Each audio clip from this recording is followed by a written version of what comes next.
நான் கூப்பிட்ட நாளிலே எனக்கு மறு உத்தரவு அருளினீர். என் ஆத்துமாவிலே பலன் தந்து என்னை தைரியப்படுத்தினீர். அல்லேலூயா. தாவீது அவர் சொல்லுகிற ஒரு வார்த்தை, நான் கூப்பிட்ட நாளிலே நீர் எனக்கு மறு உத்தரவு அருளினீர், என் ஆத்துமாவிலே பலன் தந்து என்னை தைரியப்படுத்தினீர் என்று சொல்லி இந்த வார்த்தை சொல்லப்பட்டிருக்கிறது. அன்பானவர்களே, நாம் தேவ சமூகத்தில் ஜெபிக்கிற ஜெபங்கள், நாம் கூப்பிடுகிற கூப்பிடுதல், அது எப்படிப்பட்ட காரியத்தை நடப்பிக்கிறது என்பதை இந்த வசனத்தின் வாயிலாக காணும்படியாக தேவன் நம்முடைய கண்களை திறப்பாராக. நாம் ஜெபிக்கிற போது அல்லது தேவனை நோக்கி கூப்பிடுகிற போது அது என்ன அனுபவத்தில் நம்மை நடத்துகிறது என்பதை நாம் பார்க்கிறோம். இந்த அனுபவத்தை, இந்த வசனத்தை தாவீது சாதாரணமாக சொல்லவில்லை, தன்னுடைய சொந்த அனுபவத்தில் அவன் அனுபவித்ததை சொல்லுகிறான். நான் ஆண்டவரை நோக்கி கூப்பிடுகிறேன். அவனுடைய வாழ்க்கையில அநேக சந்தர்ப்பங்கள் தேவனை நோக்கி கூப்பிட்ட சந்தர்ப்பங்களாகவே இருக்கிறது. அப்போ ஆண்டவர் நம்மை அதுதான் எதிர்பார்க்கிறார். நாம் அவரை நோக்கி கூப்பிடுவதற்கு ஆண்டவர் அநேக சமயங்களை நமக்கு ஏற்படுத்தி தருகிறார், அநேக வாய்ப்புகளை ஏற்படுத்தி தருகிறார். இன்றைக்கு அநேக நேரத்தில் நாம் ஆண்டவரை நோக்கி கூப்பிடுவதற்கு அல்லது ஜெபிப்பதற்கு அநேகருக்கு சமயம் இல்லை, நேரம் இல்லை, மனம் இல்லை என்று சொல்லி பல காரியங்களை சொல்லுகிறார்கள். ஸ்தோத்திரம். இரவு நேரத்தில் கூப்பிடுன்னு சொன்னால் ரொம்ப கஷ்டமான காரியம். ஏன்னு சொன்னால் இரவு நேரத்தில் தான் தூக்கம் அதிகமாக வரும். பாருங்க, நீங்கள் விடிய விடிய உட்கார்ந்து யார்கிட்டே கதை பேசணும்னு சொன்னால் தூக்கம் வருமா வராதா? தூக்கமே வராது. விடிய விடிய உட்கார்ந்து ஏதாவது டிவியை பார்க்கணும்னு சொன்னால் தூக்கமே வராது. ஆனால் ஸ்தோத்திரம், ஒரு கொஞ்ச நேரம் ஜோம் பண்ணணும் அப்படின்னு சொல்லியாச்சுன்னா முதல்ல வரக்கூடிய பிரச்சனை என்ன தெரியுமா? முதல்ல வரக்கூடிய பிரச்சனை என்னது? தூக்கம் வரும். நம்ம 10 மணிக்கு இங்கே 9 மணிக்கு ஆரம்பித்தாச்சு. எங்கள் சர்ச்சிலலாம் 10 மணிக்கு ஆரம்பிச்சிருவோம். 10 மணிலேருந்து ஒரு 12 மணி வரை அந்த பாட்டு, ஆராதனை, ஜெபம், போக்கு, அது எல்லாமே நான் தான் நடத்துறது. அவங்கள தூங்க விடாமல் நடத்துவேன். ஸ்தோத்திரம். பாருங்க, இந்த சிலருடைய முகத்தெல்லாம் பார்த்தாச்சுன்னா சேரில் உட்காந்துட்டு அவங்க பரலோகத்தை பார்க்கக்கூடிய கண்டிஷனில் இருப்பாங்க. ஆனால் நீங்கள் அப்படி இல்லை, நீங்கள் நல்லா உற்சாகமாக இருக்கீங்க. அல்லேலூயா. உங்களை தானே சொல்கிறேன், யாருக்குமே சந்தோஷம் இல்லையா? ஸ்தோத்திரம். பாருங்க, அந்த 10 மணிலேருந்து அந்த 12 மணி வரைக்கும், இல்லாட்டா அந்த 11 மணி தாண்டி ஒரு 12 மணி 12 அப்படி ஆகும் சமயத்தில் சிலருக்கு ஏதோ பெரிய ஒரு ஆழ்ந்த போராட்டத்துக்குள்ளே இருந்த மாதிரி இருக்கும். ஒரு ஆள் வந்தோடனே சொல்லியாச்சு, ஸ்தோத்திரம், அல்லேலூயா, கரெக்டாக நான் 11 வரை தான் இருப்பேன் அப்படின்னு வந்தோடனே சொல்லியாச்சு. பாருங்க, நம்மகிட்டே கணக்கு போடுறாங்க, இவ்வளோ நேரம் வரைக்கும் தான் இருப்பேன் அப்படின்னு. ஏன்னா கூப்பிடுது. இதே நேரத்தில் விடிய விடிய உட்கார்ந்து வேற ஏதாவது வேலை செய்யணும்னு சொன்னால் செய்வாங்க. இந்த விபிஎஸ் டைமில் பார்த்தாச்சுன்னா பாருங்க, பிள்ளைகள் அந்த கடைசி நாளுக்கு முந்தின நாள் இந்த புக்கெல்லாம் ப்ரிப்பரேஷன் பண்ணுவாங்க தெரியுமா? அப்போ அந்த சமயத்தில் நம்ம சாப்பிட்டு அந்த புக்கெல்லாம் கலர் அடிக்கிற சமயத்தில் ஒரு பிள்ளைகளும் தூங்காது, டீச்சர் மாரும் தூங்க மாட்டாங்க. ஏன்னா எங்களுடைய அனுபவத்தை சொல்கிறேன். ஸ்தோத்திரம். நைட்டு ஃபுல்லாக உட்கார்ந்து அந்த சார்ட்டெல்லாம் வரைகிறது, கலர் அடிக்கிறது, விடிய விடிய வேலை நடக்கும். அடுத்த நாள் இன்ஸ்பெக்ஷனுக்கு வராங்கன்னு சொல்லிட்டு அதெல்லாம் நடக்கும். பாருங்க, தூக்கமே வராது. ஆனால் ஜெபம்னு சொல்லியாச்சுன்னா என்ன வந்துடுது? அல்லேலூயா. பிரச்சனை, தூக்கம் வந்துடுது. ஏன்? ஜெபத்துக்கு எதிராக பிசாசு போராடுறான். தேவனை நோக்கி கூப்பிடுகிற காரியத்துக்கு எதிராக பிசாசு போராடுகிறான். பொல்லாத ஆவிகள் போராடுகிறது. அதுக்கு பல தடைகள் வருகிறது. காரணம் என்னன்னு சொன்னா, அந்த ஜெபத்தில் ஒரு மிகப்பெரிய ஒரு ஆசீர்வாதம் இருக்கிறது. அல்லேலூயா. மிகப்பெரிய ஒரு தேவனுடைய வல்லமை இருக்கிறது. மிகப்பெரிய ஒரு தேவனுடைய கிரியை இருக்கிறது. அந்த ஜெபம்தான் பிந்தின நாட்களிலே நம்மை கட்டி எழுப்புவதற்கு பெரிய ஒரு ஊன்றுகோலாக இருக்கிறது என்பதை நம்ம அறிந்து கொள்ள வேண்டும். கடந்த முறை இந்த இடத்துல நானும் பாஸ்டர் சுரேஷ் அவங்களும் வரும் சமயத்தில் ஒரு வசனம் உங்களுக்கு சொன்ன ஞாபகம் இருக்கு? எத்தனை பேருக்கு ஞாபகம் இருக்கு? அல்லேலூயா. அதெல்லாம் ஞாபகம் இருக்குமா? நாங்கள் உங்களோட சூப்பரான பிரசங்கெல்லாம் கேட்டிருக்கோம், அப்படியெல்லாம் நீங்கள் நினைப்பீங்கன்னு எனக்கு தோணுது. ஸ்தோத்திரம். ஞாபகம் இருக்கா? ஏதாவது ஏதோ ஒரு ஜபத்தை பற்றி சொன்னாங்களே, ஞாபகம் இருக்கா? சொல்லுங்கம்மா, தெரியுமா? ஸ்தோத்திரம். போன முறை நாங்கள் வந்திருக்க சின்னத்தில் யாரும் வந்திருக்கீங்க கேட்டுக்கோங்க. கர்த்தருக்கு ஸ்தோத்திரம். என்ன வசனம் ஞாபகம் இருக்கா? உனக்கு ஞாபகம் இருக்காம்மா? இல்லை. சரி, யாக்கோவுடைய ஜபத்தை குறித்து சொன்னாங்க, ஞாபகம் இருக்குதா? எப்படி? அல்லேலூயா. சரி, சுருக்கமா சொல்றேன். யாக்கோபு அன்னைக்கு ஒரு இரவு தான் ஜெபம் பண்ணார். அந்த ஒரு இரவு ஜெபம் பண்ணாரு. அவர் பிந்தின தலைமுறைகளுக்கெல்லாம் அது பெரிய ஒரு ஆசீர்வாதத்தை உண்டாக்கிட்டு. அல்லேலூயா. சத்தம் அல்லேலூயா. இப்ப ஞாபகம் வருதா? ஆமா, ஸ்தோத்திரம். அந்த ஒரு இரவு தான், அந்த ஒரு இரவுடைய ஜெபம் ஒரு பெரிய மாற்றத்தை ஏற்படுத்தி விட்டது. அப்ப நம்ம ஜெபிக்கிற ஜெபம் தேவனிடத்திலிருந்து ஒரு பெரிய மாற்றத்தை கொண்டு வரும். நமக்கு மட்டுமல்ல, நம்முடைய சந்ததிக்கும் கொண்டு வரும், நம்முடைய தலைமுறைகளுக்கும் கொண்டு வரும். ஏதோ நம்ம சும்மா இருந்து பேசிட்டே இருக்கிறோம், ஜெபம் பண்ணிட்டு இருக்கிறோம், சும்மா ஏதோ வாயில் வந்து புலம்பிட்டு இருக்கிறோம், அப்படி இல்லை. நான் தேவனை நோக்கி கூப்பிடுகிறேன். இந்த தாவீது அவனுடைய வாழ்க்கையில பெரும் பகுதி நீங்க பார்ப்பீங்கன்னா, அவன் சொல்கிறான், நான் கூப்பிட்ட நாளிலே. அல்லேலூயா. தேவனை நோக்கி கூப்பிடுகிறேன். 109 சங்கீதத்தில் ஒரு வசனம் இருக்கிறது. சங்கீதம் 109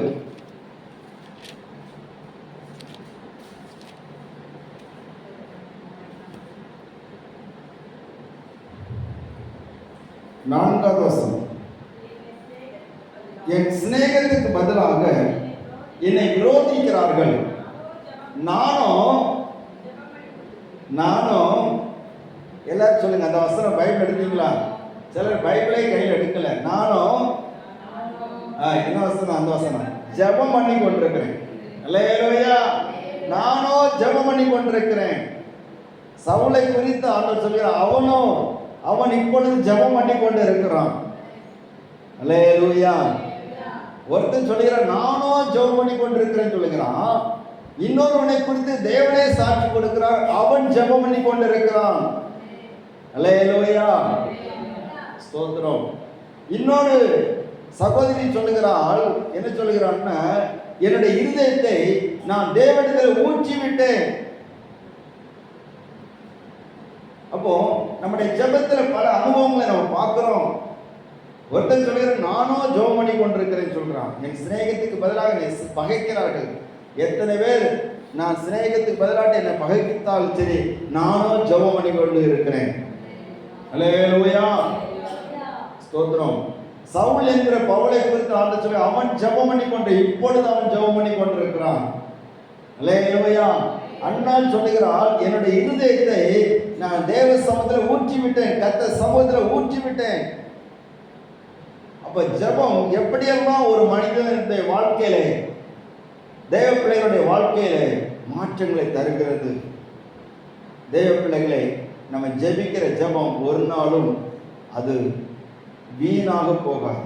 அல்லேலூயா. உங்க வீடுகளில் ஜெபிக்கிற அம்மாமார் இருக்கிறாங்கன்னு நீங்க பாக்கியவான், ஜெபிக்கிற ஐயாமார் இருக்கிறாங்கன்னு பெரிய பாக்கியவான். ஸ்தோத்திரம்.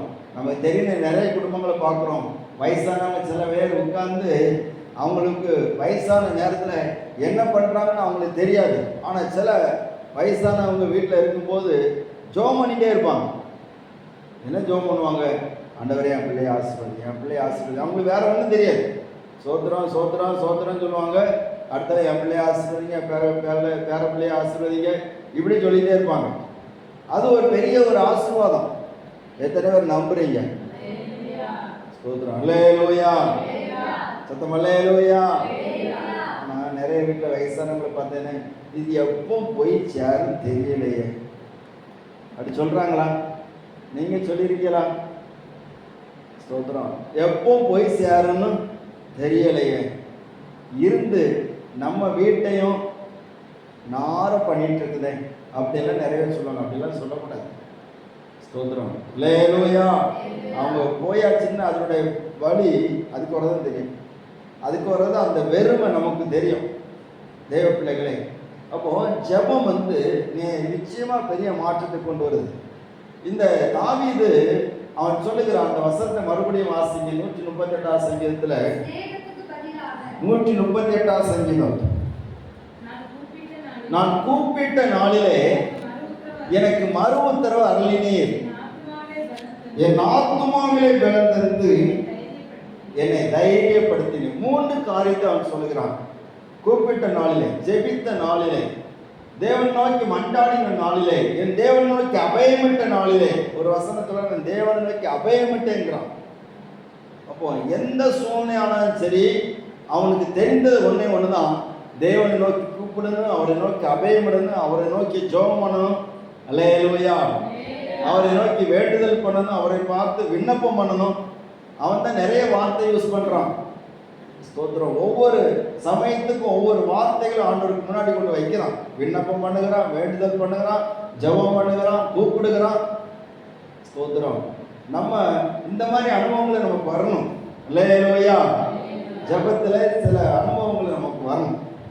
அப்போ இந்த தாவீது சொல்லுகிறான், 3 காரியத்தை இந்த வசனத்தில் சொல்லுகிறான். நான் கூப்பிட்ட நாளிலே என்ன நடந்தது? மறு உத்தரவு அருளினீர். அல்லேலூயா. கூப்பிட்ட நாளிலே என்ன உத்தரவு? மறு உத்தரவு. இந்த மறு உத்தரவு என்கிறது சாதாரணமான விஷயம் அல்ல. நிறைய பிரச்சனைகளுக்கு மறு உத்தரவு கிடைக்காம இருக்குது. நிறைய போராட்டங்களுக்கு மறு உத்தரவு கிடையாது. நிறைய கேள்விகளுக்கு மறு உத்தரவு இல்லாமல் நம்ம திணறிக்கிட்டே இருக்கிறோம்.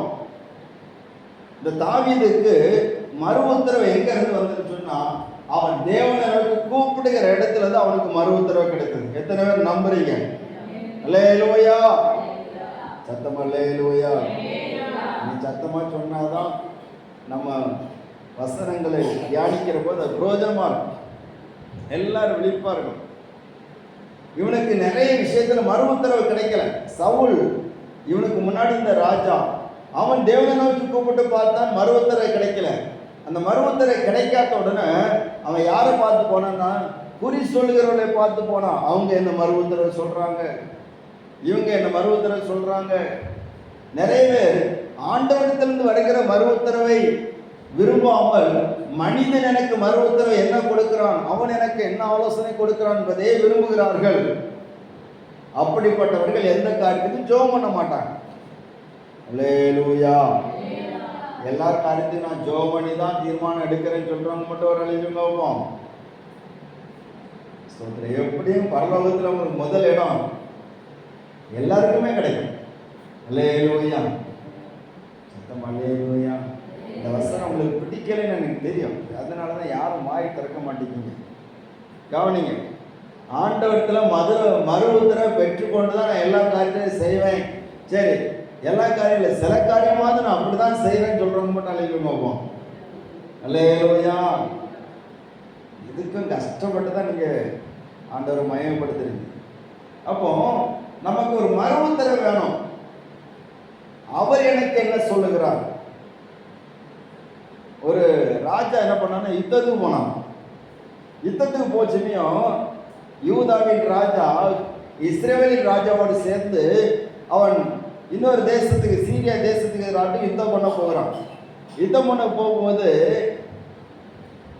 இஸ்ரவேலின் ராஜா யூதாவின் ராஜாவுக்கு யோசபாத்தை பார்த்து கேட்கிறான், நம்ம போவோம், சீரியாவில் ராமோத்து நம்முடைய சொல்லி தெரியாதான், போய் நம்ம போய் என்ன அதை யுத்தம் பண்ணி பிடிச்சுக்கிடுவோம். அந்த வசனத்தை எடுத்தவங்க நீங்கள் டக்குன்னு வாசிக்க சொல்லுங்க, வாசிக்கணும். சரியா?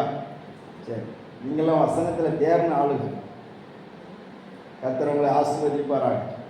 அப்போ இந்த யோசபாத் என்ன சொல்லுகிறான்னு சொன்னா, நாம் யுத்தத்துக்கு போக முன்னாடி இன்னொரு காரியத்தை செய்யலாம். என்ன செய்யலாம்? கர்த்தரிடத்தில் விசாரிப்போம். இந்த வசனத்தை எடுத்தீங்களா? சரி, எடுத்தவங்க வாசிங்க. கர்த்தரிடத்தில் விசாரிச்சு கேட்போம், போகலாமா போகக்கூடாதா அப்படி சொல்லி விசாரிப்போம் அப்படின்னு. அப்போ கர்த்தரிடத்தில் விசாரிப்போம் சொன்ன வேளையில கர்த்தரிடத்தில் விசாரிப்பதற்கு ஒரு மனிதன் அங்கே இருக்கிறான். அங்கே தீர்க்கதரிசியெல்லாம் கொண்டு வந்தாச்சு. எல்லாரும் சொன்னாங்க, நீங்க போங்க போங்க போங்க சொல்லி சொன்னாங்க, நீங்க போங்க உங்களுக்கு வாய்க்கும் அப்படின்னு. ஆனா இவர்களே அல்லாமல் கர்த்தருடைய தீர்க்கதரிசி எவனாகிலும் இந்த இடத்துல இருக்கிறானா? இன்னும் எடுக்கலையா? கர்த்தர் உங்களை ஆசீர்வதிப்பார். 1 ராஜாக்கள், சரி 2 ராஜாக்கள்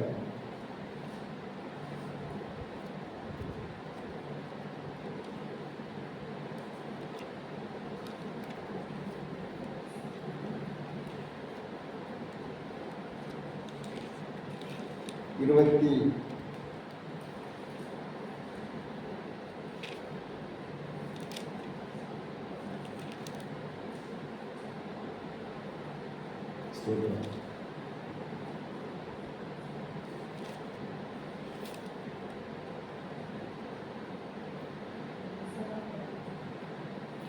சரி, எடுத்தீங்களா?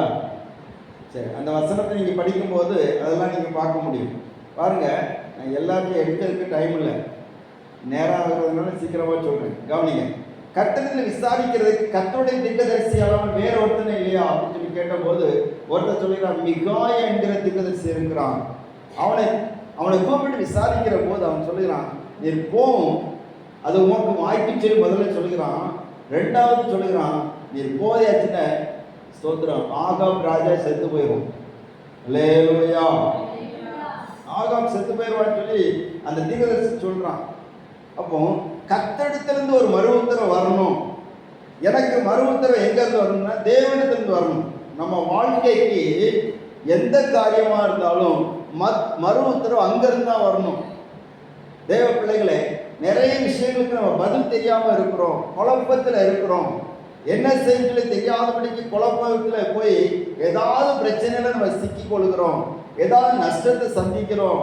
இந்த தாவீது தனக்கு நிறைய பிரச்சனைகள் வருகிறது. எவ்வளவு குழப்பம் வந்தாலும் எவ்வளவு நெருக்கம் வந்தாலும் அவன் செய்கிற ஒரே ஒரு காரியம் சொன்னா கர்த்தரை நோக்கி கூப்பிடுவான். அல்லேலூயா, அல்லேலூயா. கர்த்தரை நோக்கி கூப்பிடும் போது அவர் மறு உத்தரவு வைத்திருக்கிறார். அப்ப நம்ம எதுக்கு கூப்பிடன்னு சொன்னா அவருடைய மறு உத்தரவுக்காக நம்ம அவரை நோக்கி கூப்பிடணும். அல்லேலூயா, அல்லேலூயா. அவருடைய மறு உத்தரவு நமக்கு எப்படி வரும்? அவரே நேரடியாக பேசுவார், முதல் காரியம். இரண்டாவது வசனத்தின் வாயிலாக பேசுவார். மூன்றாவது பிரசங்கத்தின் வழியாக பேசுவார். நீங்க ஆண்டவர் நோக்கி ஜெபம் பண்ணிட்டு வந்தீங்கன்னா இங்க பேசப்படுகிற வார்த்தைகள் உங்களுக்கு தீர்க்கதரிசன வார்த்தையாக இருக்கும். அல்லேலூயா. நீங்க அனுபவித்தவங்க அது சொல்ல முடியும். இல்லாவிட்டால் தேவன் சொப்பனத்தின் மூலமாக பேசுவார், மறு உத்தரவு கொடுப்பார். இல்லாவிட்டால் அடையாளங்கள் மூலமாக தேவன் மறு உத்தரவு கொடுப்பார். இல்லாவிட்டால் ஸ்தோத்திரம், அந்த காரியங்கள் நம்ம ஜெபிக்கிற காரியத்தை கர்த்தர் நிறைவேற்றி மறு உத்தரவு கொடுப்பார். அல்லேலூயா. நம்ம ஜெபிக்கிற நிறைய விஷயங்களுக்கு பதில் கிடைக்கும். நம்ம தேவனை நோக்கி கூப்பிடுகிற நிறைய காரியங்களுக்கு அவரே செய்து முடிப்பார். ஸ்தோத்திரம். நமக்கே ஆச்சரியமா இருக்கு, இது எல்லாம் எப்படி நடக்குது? அவர் மறு உத்தரவு கொடுக்கிறார். என்னை நோக்கி கூப்பிடு, நான் உன்னை விடுவிப்பேன் சொல்லி இருக்கிறார். அதே நேரத்தில் மறு உத்தரவு கொடுக்கிற தேவனாக இருக்கிறார். அல்லேலூயா. தங்கள் ஆபத்தில் அவரை கருத்தாய் தேடினார்கள். அப்போ மறு உத்தரவு நிறைய நேரத்தில் நமக்கு விடுதலை கொண்டு வருகிறது. மறு உத்தரவு நிறைய நேரத்தில் நமக்கு அற்புதத்தை கொண்டு வருகிறது. பாருங்க, நம் ஒரு மனிதன் இயேசுவை நோக்கி கூப்பிட்டான். அவன் கூப்பிட்ட போது எல்லாரும் என்ன பண்ணாங்கன்னா, நீ எதுக்கு கூப்பிடுக? அல்லேலூயா, சத்தமா அல்லேலூயா. யார் அது? பர்திமேயு குருடன். மார்க் 10வது அதிகாரத்தில் இருக்கு. பர்திமேயு குருடன் இயேசுவை நோக்கி கூப்பிடுறான். இயேசு வருகிறான்னு சொல்லி கேள்விப்பட்டு கூப்பிடுறான். அவர் வர்றதுக்கு முன்னாடியே கூப்பிடுறான். நல்லா கவனிக்கிறீங்களா? இயேசு வந்தவரை கூப்பிட்டானா வர்றதுக்கு முன்னாடியே கூப்பிட்டான்? சொல்லுங்க.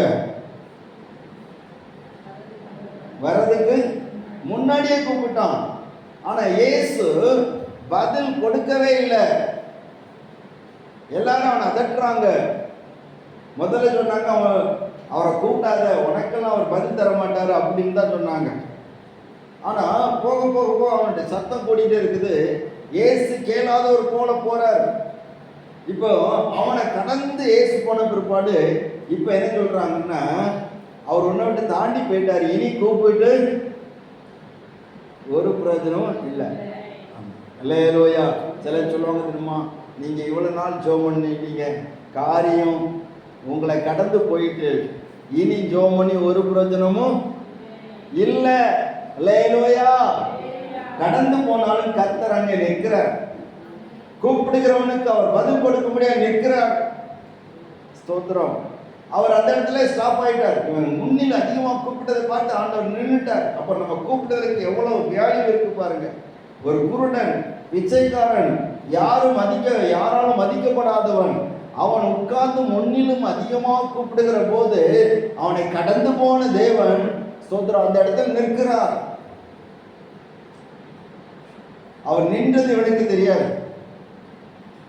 இவன் கூப்பிட்ட போது என்னை கடந்து போன இயேசு நிற்கிறது அவனுக்கு தெரியுமா? அவனுக்கு தெரியுமா தெரியாதா? தெரியாது. இயேசு நின்றுட்டாரு தெரியாது. இயேசு சொல்றாரு, அவனை கூட்டிட்டு வாங்க. இப்போ கேட்குறேன், நான் உனக்கு என்ன செய்ய வேண்டும் என்று இருக்கு. அப்போ கூப்பிட்ட நாளிலே மறு உத்தரவு கிடைக்கிறது. கூப்பிட்டதுக்கு மறு உத்தரவு கிடைக்கிறது. நம்முடைய அநேக விஷயங்களுக்கு ஒரு பதில் எங்கிருந்து கிடைக்குன்னா ஜெபத்தின் மூலமாக கிடைக்கிறது. அநேக போராட்டங்களுக்கு பதில் ஜெபத்தின் மூலமாக கிடைக்கிறது. இந்த தாவீது அவன் ஆண்டவரிடத்துல மறு உத்தரவு வாங்கிட்டே இருக்கிறான். சில காரியங்களை ஆண்டவர் அனுமதிக்கிறார், சில நெருக்கங்களை அனுமதிக்கிறார். நிறைய பேர் சொல்லுவாங்க, எனக்கு மட்டும்தான் இவ்வளோ பிரச்சனை, எனக்கு மட்டும்தான் இவ்வளோ போராட்டம் அப்படின்னு. எதுக்கு ஆண்டவர் அனுமதிக்கிறாருன்னு நம்ம அவரை நோக்கி கூப்பிடணுங்கிறக்காக. சத்தம் அல்லேலூயா, அல்லேலூயா. யாருக்கு எந்த பிரச்சனையும் இல்லாட்டா ஸ்தோத்திரம் எதுக்கு ஜெபம் பண்ணணும்? சிலர்கிட்ட போய் நீங்கள் இயேசுவை நோக்கி கூப்பிடுங்க, அவருங்களை ஆசீர்வதிப்பாருன்னு, நாங்கள் ஏற்கனவே ஆசீர்வாதமாக தான் இருக்கோம், எங்களுக்கு ஒரு பிரச்சனை இல்லை, அல்லேலூயா, நாங்கள் எதுக்கு ஜெபம் பண்ணணும் அப்படின்னு கேட்குறாங்க. உங்ககிட்ட கேட்குறாங்களா இல்லையா? ஏதாவது ஒன்று சொல்லுங்களேன். சொல்ல மாட்டீங்களா? ஸ்தோத்திரம், அல்லேலூயா. நாங்கள் எதுக்கு ஜெபம் பண்ணணும்னு சொல்லி யாராவது கேட்குறாங்களா? நீங்கள் ஜெபம் பண்ணுங்கன்னு சொல்கிறீங்க, அவங்க கேட்குறாங்க நாங்கள் எதுக்கு ஜெபம் பண்ணணும்? ஸ்தோத்திரம். ஆண்டவர்கள் ஆசீர்வதிப்பார். எங்கிட்ட நிறைய ஆசீர்வாதம் இருக்குது, நிறைய பணம் இருக்குது, எங்கள் வீட்டில் பிள்ளைங்களாம் நல்ல நிலைமை இருக்கிறாங்க, நாங்கள் எதுக்கு ஜெபம் பண்ணணும்? அல்லேலூயா. அப்போ அவங்களுக்கு ஆண்டவரை தேடக்கூடிய அவசியம் அவங்களுக்கு இல்லைன்னு சொன்னால் ஆண்டவருக்கு அவங்களுக்கு தொடர்பு இல்லை, அதான் விஷயம். ஆனால் நமக்கு தேவனை தேடுகிற, தேவனை நோக்கி கூப்பிடுகிற ஒரு அவசியத்தை தேவனை நமக்கு ஏற்படுத்தி தந்திருக்கிறார். எத்தனை பேர் நம்புறீங்க? அல்லேலூயா.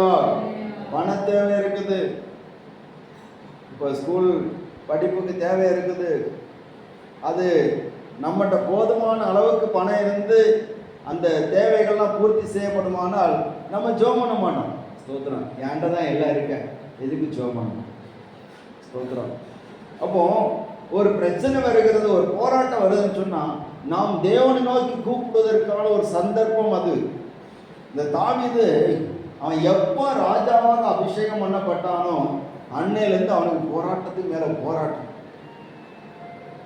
உபத்திரத்துக்கு மேலே உபத்திரம், பாடுகள் மேலே பாடுகள், பிரச்சனை மேலே பிரச்சனை. அவன் சொல்லலாம், நான் ராஜாவாட்டு நான் வந்துட்டேன், ராஜாவாட்டு தேவன் தெரிந்து கொண்டார், அதனால எனக்கு பிரச்சனையே இல்லை அப்படின்னு சொல்லிட்டு இந்த தாவீது சொல்லலாமா சொல்லக்கூடாதா? சொல்லலாம். ஆனால் சூழ்நிலை அப்படி கிடையாது. சூழ்நிலை அப்படி கிடையாது. ஆண்டவர் என்ன எதிர்பார்க்கிறாரு? என் ஒவ்வொரு நாளும் என்னை நோக்கி கூப்பிட வேண்டும். சத்தம் அல்லேலூயா. ஒவ்வொரு நாளும் என்ன நோக்கி கூப்பிடணும். ஏன்னா ஒவ்வொரு நாளுக்கு நான் இவனுக்கு ஒரு மறு உத்தரவு கொடுக்க வேண்டி இருக்கிறது. என்னுடைய மறு உத்தரவு அவன் கேட்டு தான் அவன் செயல்படணும். நம்ம ஆண்டவர் அதான் எதிர்பார்க்கிறார். நீதிமொழிகள் ஒரு வசனம் இருக்குது பாருங்க. நீதிமொழிகள் 28ஆம் அதிகாரம்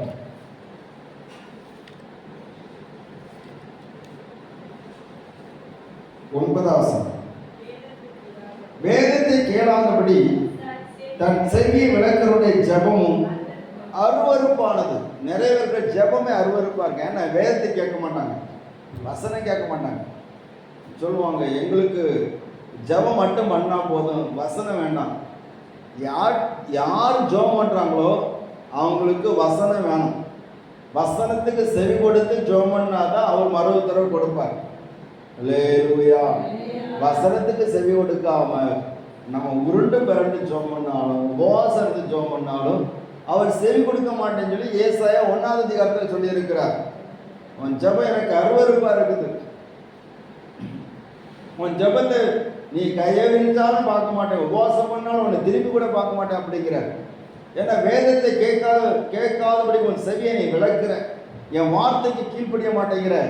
நான் கூப்பிட்டும் திரும்பி பார்ப்பார் ஒருவரும் இல்லை. அவர் கூப்பிடுகிற நேரத்தில் நம்ம செவி கொடுக்காட்டா, நம்ம கூப்பிட்டாலும் அவர் செவி கொடுக்க மாட்டார். அல்லேலூயா, சத்தமா அல்லேலூயா. இந்த சவுலை ஆண்டவர் கூப்பிட்டார், அவன் செவி கொடுக்கவில்லை, தேவனுடைய வார்த்தை கீழ்ப்படியல. அதனால ரெண்டாவது கூப்பிட்டு பார்த்தா, ஆண்டவரே எனக்கு பதில் தாரோ, நான் என்ன பண்ணுன்னு சொல்லி தெரியல. அவர் சத்தமே காட்டல, தீர்க்கதரிசி அனுப்பல, ஆசாரியன் அனுப்பல, யாரையுமே அனுப்பல. அதனாலதான் குறி சொல்லுகிறவனை பார்த்து ஓடனான். அவன் ஆண்டோடைய வார்த்தைக்கு செவி கொடுத்து கீழ்ப்படிந்திருப்பான்னு சொன்னா ஆண்டவர் அவனுடைய கூப்பிடுதலுக்கு செவி கொடுத்திருப்பார். அல்லேலூயா. தாவீதுக்கு கூட ஒரு நேரம் அப்படித்தான், எப்போ பார்த்தாலும் ஆண்டவர் பதில் கொடுத்துட்டே இருந்தாரு. ஆனா தாவீது எப்போ பாவம் செய்து தேவனை துக்கப்படுத்தினானோ அவன் 7 நாள் உபவாசம் பண்ணாரு, ஆனா அவர் பதில் கொடுக்கவே இல்லை. கொடுத்தாரா? கொடுக்கவே இல்லை. 2 சாமுவேல் ஸ்தோத்திரம் 11ஆம் அதிகாரம் 12ஆம் வசனம் 12ஆவது அதிகாரத்தில் நீங்க பார்ப்பீங்கன்னா, அந்த தாவீது பாவம் செய்தான், தேவனை துக்கப்படுத்தினான். அப்போ பாவத்தோடு போய் ஜெபிக்கிற ஜெபம் கூட கேட்கப்படாமல் இருக்குது. இவன் ஸ்தோத்திரம் அந்த பிள்ளை பிழைக்க வேண்டும் என்பதற்காக ஜெபம் அந்த ஜெபத்தை கேட்கவே இல்லை. 2வது ஜெபத்தை மாத்திரான், ஆண்டவரே என் அக்கிரமத்தை மன்னியும், என் மீறுதலுக்கு என்னுடைய மீறுதல் நீங்க என்னை சுத்திகரின்னு சொல்லி 51ஆம் சங்கீதத்தில் அவன் ஜெபித்த அந்த ஜெபத்தை ஏறெடுக்கிறான். அந்த ஜெபம் கேட்கப்படுகிறது. அல்லேலூயா.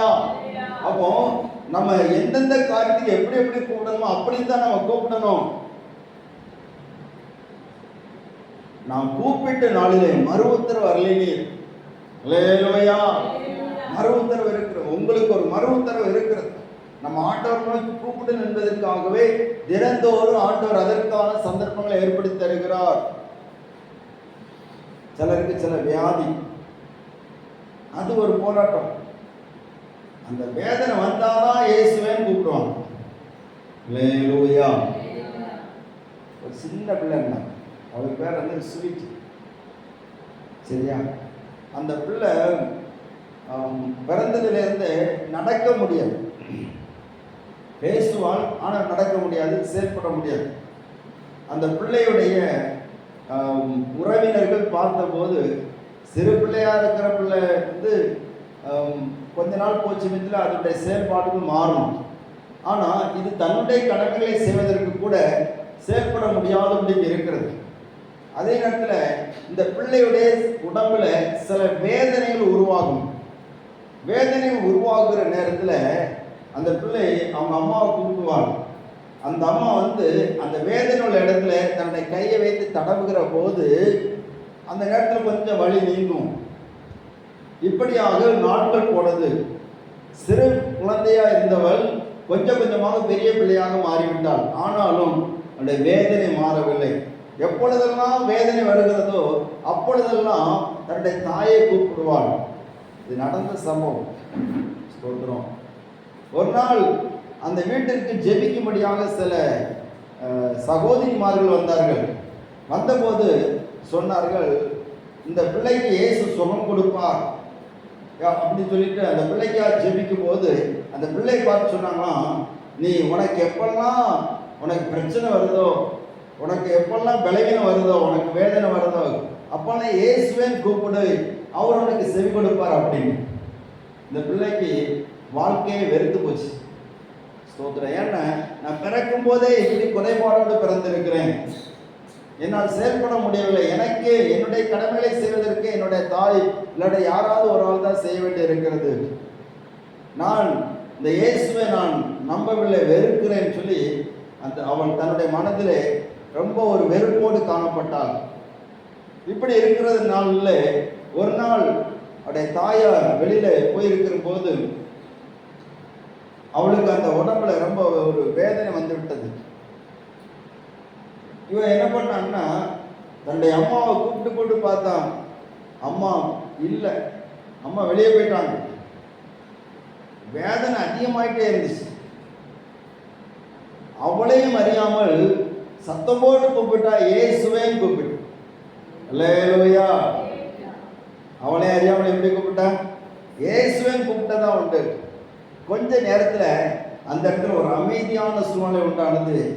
திடீரென்று ஆண்டவர் இயேசு அந்த இடத்துல அவங்க இருந்த அறையில இறங்கி வந்தார். கை தட்டி கர்த்தரை மகிமைப்படுத்திட்டு வைப்போம். அந்த கை தட்டத்தை பார்த்தா அவர் இடிச்சு போயிடுவார் போல சத்தமா உற்சாகமாடு. அல்லேலூயா. உற்சாகமா கை தட்டி கர்த்தரை மகிமைப்படுத்துங்க. கர்த்தர் ஆசீர்வதிப்பாரா. ஸ்தோத்திரம். நீங்க உற்சாகமா தட்டினா இயேசு உங்க வீட்டுக்கு வருவார். ஸ்தோத்திரம். அல்லேலூயா. அப்போ இயேசு அவர் ஸ்தோத்திரம் அந்த கூப்பிட்ட சத்தத்துக்கு அவர் இறங்கி வந்து விட்டார். இறங்கி வந்து அவள் அருகே நின்று அவள் மேல் கைகளை வைத்த போது இவன் கேட்டான், நீங்க யாரு? உங்களை நான் இதுவரை பார்த்துட்டே இல்லையே. உடனே இயேசு சொன்னார், நீ தான் என்னை கூப்பிட்ட, நீ கூப்பிட்டனால தான் நான் வந்தேன் அப்படின்னு. நான் இயேசுவேன்னு கூப்பிட்டேன், நான் அவர் தான். அல்லேலூயா. இயேசு அந்த மகளுடைய சரீரத்தில் கையை வைத்த போது அந்த வேதனை நீங்கினது. அந்த வேதனை நீங்கினது. அவர் அவளோடு பேச, அவள் அவரோட பேச, இந்த சம்பாஷணை அதிகமாக அவளுக்குள்ள ஒரு சந்தோஷம் இனம் புரியாமல் வந்து கொண்டே இருந்தது. அல்லேலூயா. இப்போ இவளுக்கு ஒரு ஏக்கம். ஏன்னா நம்ம கூப்பிடுற நேரத்துல யார் வரா? இயேசு வருகிறார். அதனால இப்போ இயேசுவை நோக்கி கூப்பிடுறேன்னா எனக்கு ஒன்று தேவைப்படுகிறது. நான் சும்மா ஒன்றும் கூப்பிட முடியாது. நான் எந்த சூழ்நிலையில் இயேசுவை கூப்பிட்டேன்னு என் உடம்புல அந்த வழி வந்த நேரத்தில் தான் நான் யாரை கூப்பிட்டேன்? இயேசுவை கூப்பிட்டேன். இப்போ என் உடம்புல எப்போ வழி வரும்னு சொல்லி அவள் எதிர்பார்த்தது. எத்தனை பேருக்கு புரியுது? அல்லேலூயா. ஸ்தோத்திரம். வழி வந்தாச்சுன்னா இயேசுவே கூப்பிடுவேன், அவர் வந்துடுவார்.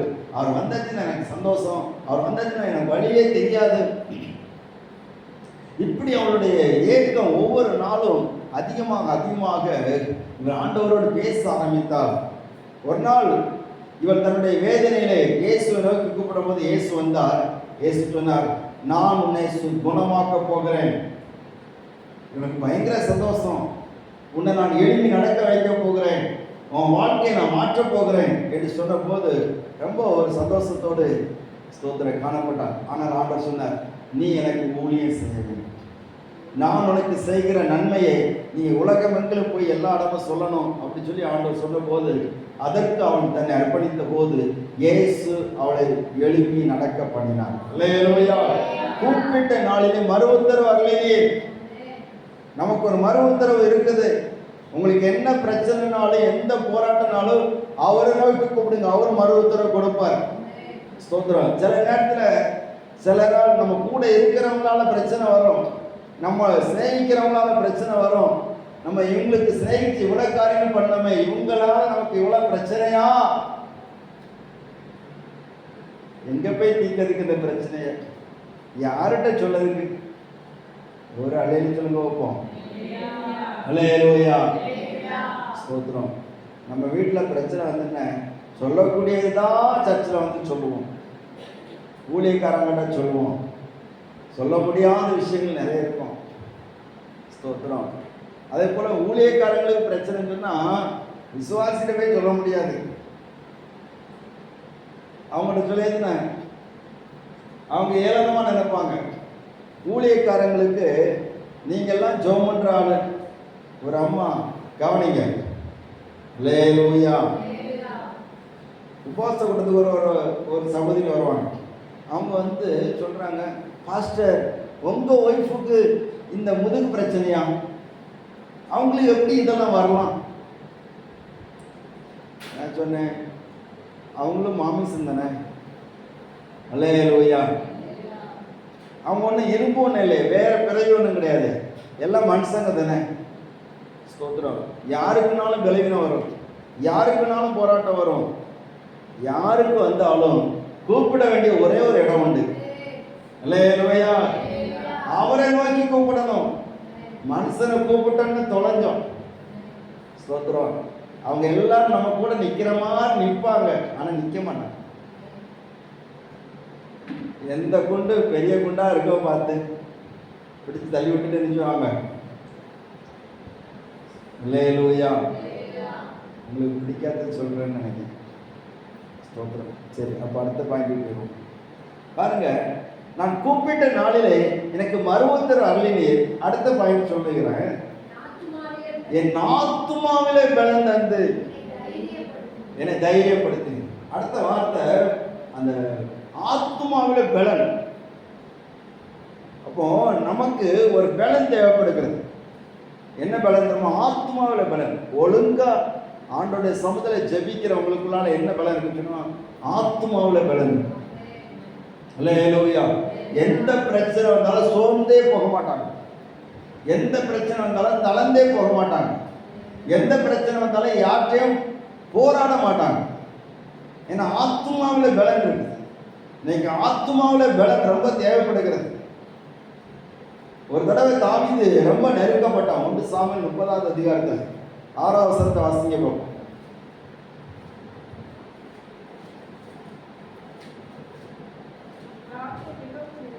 தாவீது மிகவும் நெருக்கப்பட்டான். சகல ஜனங்களும் தங்கள் குமாரன் குமார்த்திகள் நிமித்தம் மனக்லேசமானதினால் அவனை கல்லெறிய வேண்டும் என்று சொல்லிக் கொண்டார்கள். தாவீது தன் தேவனாகிய கர்த்தருக்குள்ளே தன்னை திடப்படுத்திக் கொண்டான். அல்லேலூயா. ஆத்துமாவில் உள்ள பலன் இதுதான். எத்தனை பேர் அவனை கல்லெறிய பார்த்தாலும் அவனுக்குள்ள ஒரு தைரியம் இருந்துகிட்டே இருக்கு, திட்டம் இருந்துகிட்டே இருக்கு, பலன் இருந்துகிட்டே இருக்கு. என்னென்ன? ஏன் ஆண்டவர் என்னை கைவிட மாட்டார். அல்லேலூயா. அவரை நோக்கி கூப்பிடும்போது அவர் மறுத்தர் அருள்வார் என்று சொல்லி அவனுக்குள்ள இருந்த அந்த ஆத்தும பலன், தேவன் கொடுத்த ஆத்தும பலத்தினாலே தன் தேவனாய கர்த்தருக்குள்ளே தன்னை திடப்படுத்தி கொண்டான். அப்போ எல்லா சூழ்நிலையிலும் விசுவாசிகள் தேவனாய கர்த்தருக்குள்ளே தன்னை திடப்படுத்திக் கொள்ள பழகி போனான். ஏன்னா இனி வருகிற நாட்கள் ரொம்ப ஒரு போராட்டமான நாட்கள். ஸ்தோத்திரம். நிறைய பேருக்கு மாமிசத்தில் பலம் இருக்கும். மாமிசத்தில் பலம் இருக்கும். மாமிசத்தில் பலன் நமக்கு தேவையா தேவையில்லையா? அல்லேலூயா. மாமிச பலத்தை வச்சு ஒன்றும் செய்ய முடியாது. நமக்கு சரீரத்துக்கு பலன் தேவை, ஆனால் மாமிச சுவாவத்துக்கு பலன் தேவை கிடையாது. மாமிச சுவாவம் என்ன? ஒவ்வொரு நாளும் அழியணும். உள்ளான மனுஷன் அந்த ஆத்துமா ஒவ்வொரு நாளும் பலன் அடையணும். அந்த ஒவ்வொரு நாளும் பலன் அடைகிற எப்போ தெரியுமா? நம்ம அவரை நோக்கி கூப்பிட தான் பலன் நமக்குள்ள வந்துக்கிட்டே இருக்கு. நம்ம இரவில் கூப்பிடுறோமா, அந்த பலன் வரும்.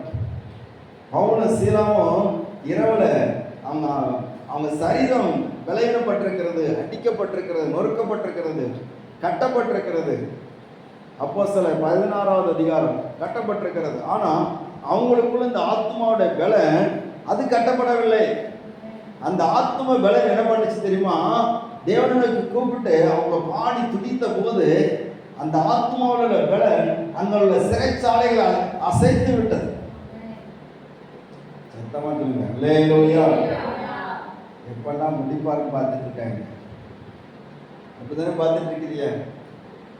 அப்படி பார்த்துட்டு இருந்தீங்கன்னா எங்களுக்கு பிரச்சனை இல்லை. காலையில் 5 மணி நேரம் நடத்தலாம். ஆமென். 5 மணி நேரம் நடத்தினாலும் நீங்க உற்சாகமா இருப்பீங்களா?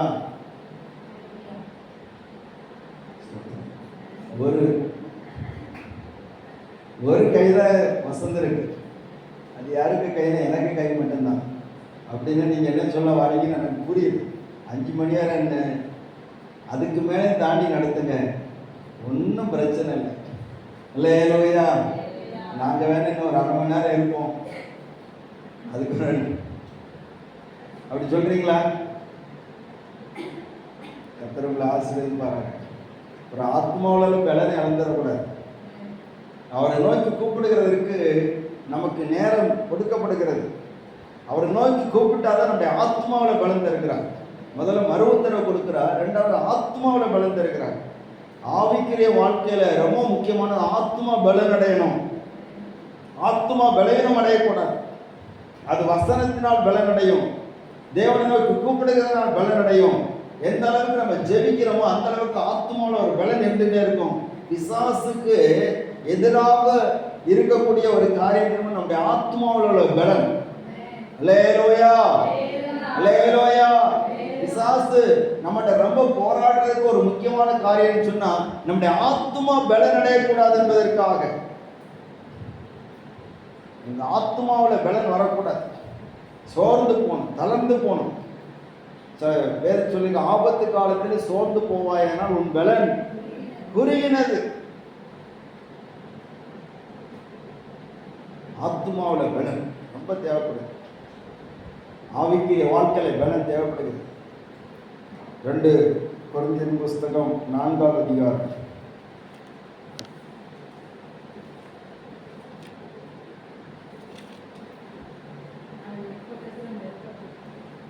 4ஆம் அதிகாரம்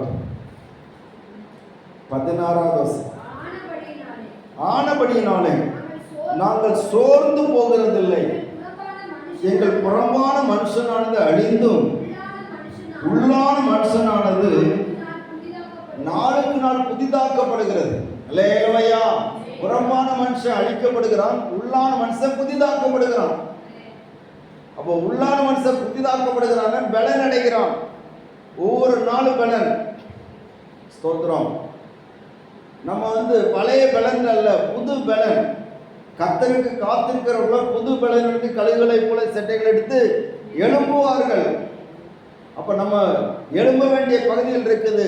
நிறைய குடும்பங்களை தூசி படிந்து கிடக்கிறது, உலகத்தின் தூசிகள் படிந்து கிடக்குது. சில பிள்ளைகள் மேல உலகத்தின் தூசிகள் படிந்து கிடக்கிறது.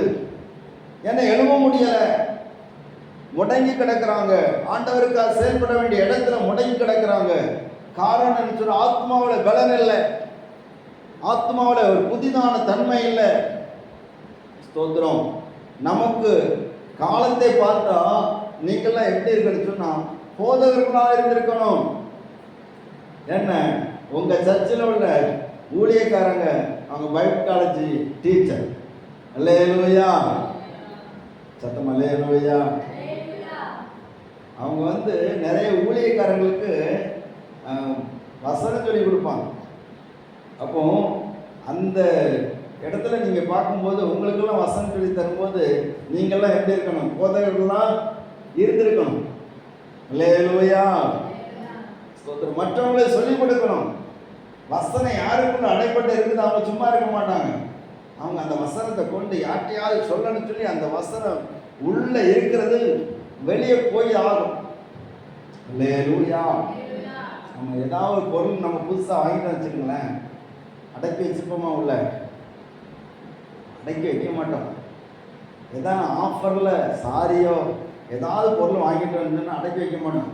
அதை 4 பேருக்கு சொல்லாட்டா நெஞ்சே வெடிச்சிரும் போல இருக்கு.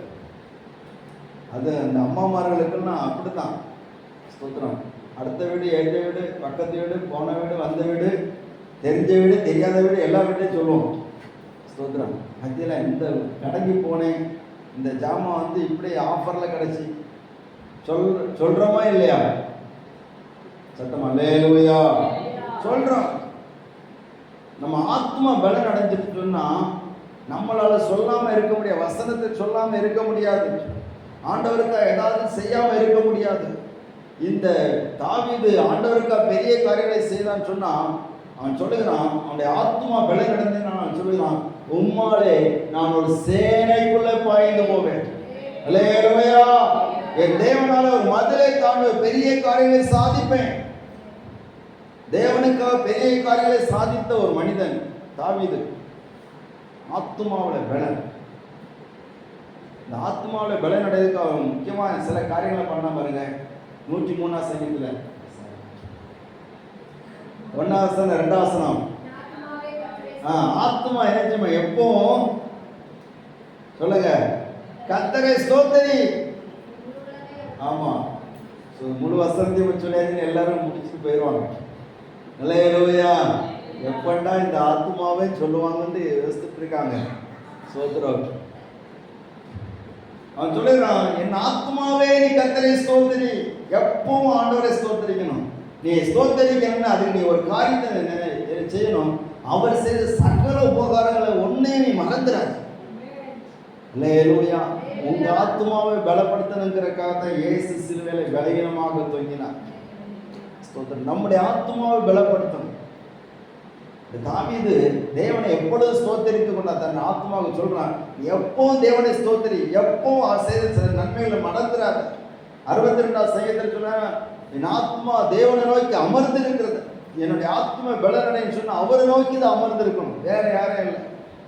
அல்லேலூயா, ஸ்தோத்திரம். இன்னொரு வசனம் சொல்றான், என் ஆத்மாவுக்கு அவர் செய்தது சொல்லுவேன். அப்போ ஆத்மா ரொம்ப முக்கியம். ஏன் ஆத்மாவுக்கு அவ்வளோ முக்கியம் இருக்குது? நீங்கள் ஒரு வசனத்தை வாசித்தீங்கன்னா ரொம்ப நல்லா இருக்கும். லூக்கா எழுதின சுவிசேஷம் 21ஆம் அதிகாரம்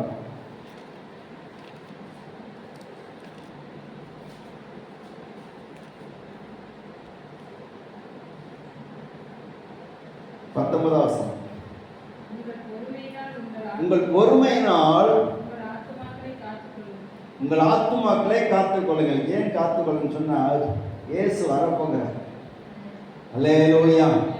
இயேசு வரும்போது இந்த ஆத்மா பலன் இல்லாமல் இருந்தால், இந்த ஆத்மாவை காத்துக்கொள்ளாமல் இருந்தால், இந்த ஆத்மாவை நம்ம இழந்து போனோம்னு சொன்னால் இயேசுவின் வருகையில போக முடியாது. நம்ம வாழ்றதே எதுக்காக திரும்ப வாழ்றோம்? இயேசு வருகையில போகணும். அப்போ நம்ம ஆத்மாவை காத்துக்கொள்ளணும். நிறைய நேரத்தில் மோசை மாதிரி பிரச்சனைகள் வருது. ஒரு அலையில் சொல்ல வைப்போம். என்ன பிரச்சனை தெரியுமா? மோசைக்கு பொறுமையை ரொம்ப சோதிச்சாங்க. அவருக்கு கானானுக்குள்ளே போக முடியல. எங்க போக முடியல? உங்களுக்கு தெளிவா சொல்லட்டா? பாஸ்டருக்கே கானானுக்கு போக முடியல. மோசே 6 லட்சம் புருஷர்களை நடத்தின ஒரு பாஸ்டர். நம்ம பாஸ்டர் சொல்ல போன பாஸ்டர் அங்கே எகிப்திலிருந்து விடுதலாக்கி கொண்டு வந்தார். செங்கடலில் அற்புதம் செய்து கொண்டு வந்தார். நிறைய வனாந்தரத்தில் அற்புதம் செய்து கொண்டு வந்தார். சீனா மலையில் தேவனத்திற்கு கட்டளை பெற்று கொண்டு வந்தார். இப்போ அவருக்கு பொறுமையை ரொம்ப சோதித்து அவருக்கு வாயை தடுமாற வச்சு, அவருக்கு ஒரு சின்ன ஒரு தடுமாற்றத்தை வர வச்சு, அவர் ஏசத்துன இடத்துல அடிச்சுட்டார். மனம் பதறி அடிச்சுட்டார். உடனே தேவன் சொல்லிட்டார், நீ எங்க போக மாட்டேன். அல்லேலூயா. மோசை விரோதிச்சவங்க நினைச்சுப்பாங்க. மோசைக்கு ரொம்ப ஓவர், இதெல்லாம் நம்மளை ரொம்ப ரொம்ப போட்டு கஷ்டப்படுத்தினார். இவர் எங்க போல சொல்ல மாட்டீங்களா? கானானுக்கு போகல. இது மோசைக்கு வேணுமா வேண்டாமா? நம்மளா தான் சொல்லியிருக்கோம். சொல்றேன், சின்ன பாடப்படுத்தினாவோ அதனால தான் இப்படி படாத பாடுபடுறாங்க. சோத்திரம், நிமிந்தா குத்தம். அல்லேலூயா. பாருங்க, மோசைக்கு கூட போக முடியல கானானுக்குள்ள. ரொம்ப முக்கியம் ஆத்மா. ஆத்மாவை காத்துக்கொள்ளணும். ஆத்மா பலனடையணும். ஆத்மாவை கர்த்தருக்கு நேராக திருப்பணும். உலகத்தின் நேராக திருப்பிடக்கூடாது. பாவத்தின் நேராக திருப்பிடக்கூடாது. ஆத்மா பாவத்தில் பலன் அடைஞ்சிடக்கூடாது. பிசாசுக்குள்ள பலன் அடைஞ்சிடக்கூடாது. பொல்லாத காரியத்தில் பலன் அடைஞ்சிடக்கூடாது. ஆத்மா கர்த்தருக்குள்ள பலன் அடையணும். அல்லேலூயா. அப்போ கூப்பிட்ட நாளிலே மறு உத்தரவு கிடைக்கிறது. நிறைய போராட்டங்களுக்கு, பிரச்சனைகளுக்கு மறு உத்தரவு கிடைக்கிறது. கூப்பிட்ட நாளில் ஆத்மாவிலே பலன் கிடைக்கிறது. 3வது, என்னை தைரியப்படுத்தி. அல்லேலூயா, ஸ்தோத்திரம். இந்த தாவீது முதல்ல மறு உத்தரவு கிடைக்கிறது. எல்லாரும் சொல்லுங்க, மறக்கக்கூடாது. நான் எப்போ வந்து கேட்டாலும் சொல்லணும், நான் கூப்பிட்ட நாளிலே மறு உத்தரவு அருளி நீர். அடுத்தல, என் ஆத்மாவிலே பலன் தந்து என்னை தைரியப்படுத்தினீர். அப்போ ஜெபம் பண்றவனுக்கு பயமே இருக்காது. எந்த காரியத்தை நினைச்சு பயமே இருக்காது. இந்த தாவீதுக்கு எந்த காரியத்தை வந்து பயமே கிடையாது. அல்லேலூயா, ஸ்தோத்திரம். அவன் பயந்துட்டு நிற்கிறான் கோலியாத்தை பார்த்து. ஆனா தாவீதுக்கு கொஞ்சம் கூட பயம் கிடையாது. சவுல் கூட பயந்துட்டு போய் குகைக்குள்ள போய் நிற்கிறாரு. ஸ்தோத்திரம். ஆனா தாவீதுக்கு கொஞ்சம் கூட பயமே இல்லை. பெரிய யுத்த வீரன், சரீர புஷ்டி எல்லாம் இருக்குது, பெரிய பெரிய ஆயுதங்கள்லாம் இருக்குது. அவன்லாம் பயந்துட்டு இருக்கிறான். ஆனா தாவீதுக்கு கொஞ்சம் கூட பயம் இல்லை. ஸ்தோத்திரம். ஏன்னு சொன்னா அவருக்கு தெரியும், என்னை தைரியப்படுத்துகிறவர் பரிசுத்தமான தேவன். அல்லேலூயா. உங்களே என்னை தைரியப்படுத்துகிற ஒருத்தர் இருக்கிறார். ஸ்தோத்திரம். மற்றவங்க கொடுக்கிற தைரியம் கிடையாது, இந்த உலகம் கொடுக்கிற தைரியம் கிடையாது. நிறைய பேர் பணத்தினால் தைரியமா இருக்கிறாங்க, சிலர் அதிகாரத்தை கொண்டு தைரியமா இருக்கிறாங்க, சிலருக்கு சில மனிதர்களை பார்த்து இந்த மனுஷன் என் கூட இருக்கிற தைரியம் இருக்குது. அல்லேலூயா. ஆனா உங்களோடு என்னோடு இருப்பவர் சர்வ வல்லமையுள்ள தேவன். அவர் நம்ம கூட இருக்கிறதுனால நமக்கு ஒரு தைரியத்தை தந்திருக்கிறார். ஸ்தோத்திரம். அவரை நோக்கி ஜெபம் பண்ணியாச்சுன்னா அந்த தைரியம் வந்துடும். அவரை நோக்கி கூப்பிட்டா அந்த தைரியம் வந்துடும். அவரை நோக்கி கூப்பிடாம இருந்தா தைரியம் வராது. உங்களுக்கு வருமானம் இல்லையா? எனக்கு வரவே. ஸ்தோத்திரம். ஜெபம் பண்ணாட்டா ஒரு காரியம் சேர்த்து தைரியமே வராது. அல்லேலூயா. யார்கிட்டையும் பேசுறதுக்கு தைரியம் வராது. ஸ்தோத்திரம். இங்க வரும்போது வந்து நின்று உட்கார முடியல. வசனம் சொல்லணும், வசனம் சொல்லதுக்கு ஒரு தைரியம் வேணும்ல. அது எப்போ வரும்? அவரை நோக்கி கூப்பிட்டா தான் வரும். சும்மா வந்து வராது. அல்லேலூயா. நம்மளாம் பெரிய பிரசங்கியெல்லாம் ஒன்றும் கிடையாது. கர்த்தருடைய நாமம் மகிமைப்படும். அப்போ நமக்குள்ள ஒரு தைரியம், எந்த காரியம் செய்யனாலும் ஒரு தைரியம், எந்த பிசாசுடைய போராட்டம் வந்தாலும் தைரியம். சிலங்களுக்கு என்னென்ன சும்மா நடந்து போவாங்க, ஸ்தோத்திரமும் வராது, ஒன்றும் வராது. எப்போ தெரியுமா ஸ்தோத்திரம் வரும்? அங்கே ஏத்தாப்புல ஒரு கோவில் ஏதாவது ஒரு உருவத்தை கண்டு, அந்த சில கோயில்கள் வழிகளில் இருக்கு, அதை பார்த்தோன்னே ஸ்தோத்திரம் என்ன வந்துடும்? பயம் இல்லை, சோத்திரம் சோத்திரம் சோத்திரம் சோத்திரம் சோத்திரம். அந்த சோத்திரம் எதனால வருதுன்னா, அந்த பிசாசு யான் கூட வரக்கூடாதுங்கிறக்காக.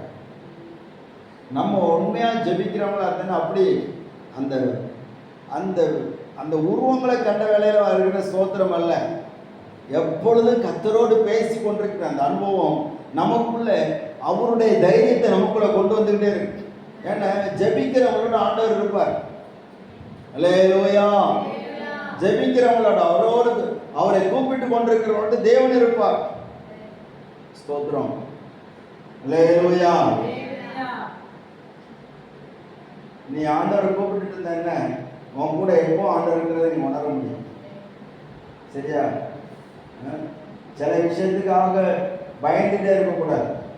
உனக்குள்ளால ஆண்டவர் ஒரு பெரிய ஒரு தைரியத்தை வச்சிருக்கிறார். உன்னால முடியாத காரியம் ஒண்ணுமே கிடையாது. ஆனா நீ ஆண்டவரை கூப்பிடணும். அல்லேலூயா. ஸ்தோத்திரம். ஆண்டவர் நோக்கி கூப்பிடணும். ஆண்டவர் நோக்கி கூப்பிடும்போது எந்த காரியத்தை நம்ம பயப்படவே மாட்டோம். ஆண்டவர் நமக்காக நிற்பார். நம்ம அவரை நோக்கி கூப்பிட்டாருன்னா நமக்காக நிற்பார். சில வீட்டில் சின்ன பிரச்சனை இருந்துச்சுனாலும் அவங்க பயந்து போயிடறாங்க. இது எப்படி ஆகுமோ தெரியலையே, என்ன நடக்குமோ தெரியல. சிலவங்களுக்கு கற்பனை அதிகம். என்ன அதிகம்? கற்பனை.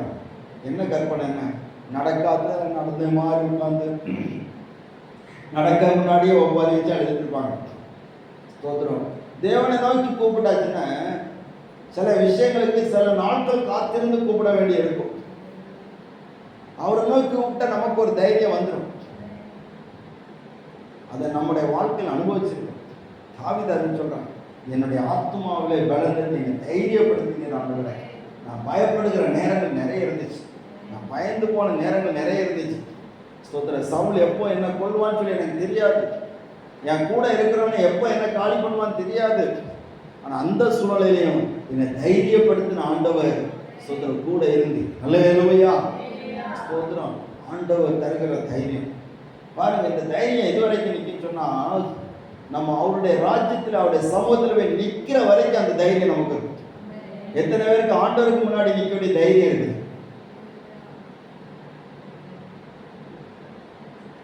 அல்லேலூயா. தைரியம் எதுக்கு தேவை? நல்லா கவனிங்க. நீங்க எழுதிக்கிடுங்க. தைரியம் எதுக்கு தேவைன்னா, முதல்ல எந்த காரியத்தையும் செய்வதற்கு நமக்கு என்ன தேவை? தைரியம் தேவை. தைரியம் தேவை. ரெண்டாவது, எதிராளிக்கு முன்னாடி நிற்பதற்கு நமக்கு தைரியம் தேவை. எதிராளியை எதிர்ப்பதற்கு, அவனுடைய சதிகளை முறியடிப்பதற்கு. அல்லேலூயா. சத்தம் அல்லேலூயா. மூன்றாவது, பாவத்தை எதிர்ப்பதற்கு நமக்கு தைரியம் தேவை. ஸ்தோத்திரம். அடுத்தால பாவத்தை சுட்டி காட்டுவதற்கு நமக்கு தைரியம் தேவை. ஸ்தோத்திரம். அல்லேலூயா. சிலருக்கு பாவத்தை சுட்டி காட்ட தைரியம் இருக்காது. ஏன் சொன்னா அந்த பாவம் அவங்களுக்குள்ள இருக்கும். சிலவங்களுக்கு பாவத்தை எதிர்க்கிறதுக்கு தைரியம் இருக்காது. ஏன்னா இந்த பாவத்தின் மேல ஒரு மோகம் இருக்கும். ஸ்தோத்திரம். திருடுற ஆளுக்கு அந்த திருட்ட விடறதுக்கு தைரியம் கிடையாது. பொல்லாத சிந்தனை உள்ளவங்களுக்கு அந்த பொல்லாத சிந்தனையை விட்டு மாறதுக்கு தைரியம் கிடையாது. சினிமா பார்த்துட்டே இருக்கிறவங்களுக்கு அதை விடறதுக்கு தைரியம் கிடையாது. அல்லேலூயா. அப்படி இருக்கிறவங்க மற்றவங்களை பார்த்து, எல்லாரும் கவனிக்கிறீங்களா? எல்லாரும் கவனிக்கிறீங்களா? கவனிக்கிறவங்கள ஒரு அழைப்பு சொல்லுங்க. அல்லேலூயா, அல்லேலூயா. சிலர் ஆழ்ந்த சிந்தனைக்குள்ள போயிடறாங்க. கடைசியா ஒரு தைரியம் நமக்கு தேவை. என்ன தெரியுமா? அவருக்கு முன்னாடி நிற்கக்கூடிய தைரியம் நமக்கு வேணும். ஆமென். அல்லேலூயா. இயேசுவுக்கு முன்னாடி நிற்கிறோம்.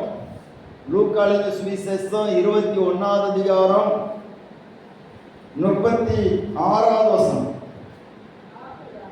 ஆகையால் இனி சம்பவிக்க போகிற இவைகளுக்கெல்லாம் நீங்கள் தப்பி மனுஷகுமாரனுக்கு முன்பாக நிற்க பாத்திரவான்களாக எண்ணப்படுவதற்கு எப்பொழுதும் ஜெபம் பண்ணி விழித்திருங்கள். அல்லேலூயா. அவருக்கு முன்னாடி நிற்கிறதுக்கு ஒரு தைரியம், அவருக்கு முன்னாடி நிற்கக்கூடிய ஒரு பாத்திரவான்கள், தகுதியானவங்களுக்குள்ளான ஒரு தைரியம் இருக்கிறது.